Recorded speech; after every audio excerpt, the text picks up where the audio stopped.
Hello everyone, আসসালামু আলাইকুম। আজকে ডামিতে একটা আই লুক করে দেখাবো। একদমই ইজি ওয়েতে ট্রাই করেছি। এখন আমি রিসেন্ট যে ভিডিওগুলো ছাড়ছি আমি একদমই ইজি ওয়েতে আই লুক করা ট্রাই করছি। আর সামনে তো আমাদের অনেকগুলা ফেস্টিভ্যাল সিজন চলেই এসেছে। তো ফার্স্ট অফ অল হচ্ছে একটা কালার পিক করে আমি ভালোভাবে লিডটা কমপ্লিট করে নিয়েছি। লিডটা অ্যান্ড লোয়ার পোর্শনটা সেম টোনের কালার দিয়ে হচ্ছে কমপ্লিট করে নিচ্ছি। এটা মানে আমি বলবো যে কোনো কালার দিয়ে তোমরা করতে পারো। আমি জাস্ট ডেমো হিসেবে হচ্ছে একটা কালার পিক করেছি।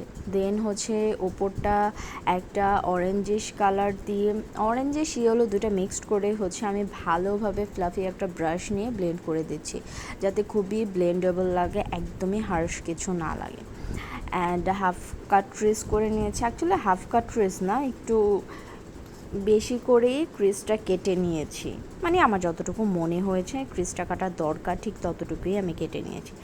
দেন হচ্ছে আউটার কর্নার থেকে মিডল পর্যন্ত আমি পুরোটা একটা কালার পিক করে দেন হচ্ছে ওটা ভালোভাবে ব্লেন্ড করে নিয়েছি। এদিকে আমি ডার্ক পার্পল যেটা সেটাই ইউজ করেছি, বাট দেখে মনে হচ্ছে আমি ব্ল্যাক টোন ইউজ করছি, বাট একদমই না। দেন হচ্ছে একটা টেকনিকের হট ফয়েলটা ইউজ করছি, খুবই পিগমেন্টেড। মানে তোমাদের যদি হালকা পছন্দ হয় হালকাভাবে ইউজ করবে, ডার্ক পছন্দ হলে ডার্কভাবে ইউজ করবে, মানে তোমরা যেভাবে পছন্দ করো সেভাবে ট্রাই করতে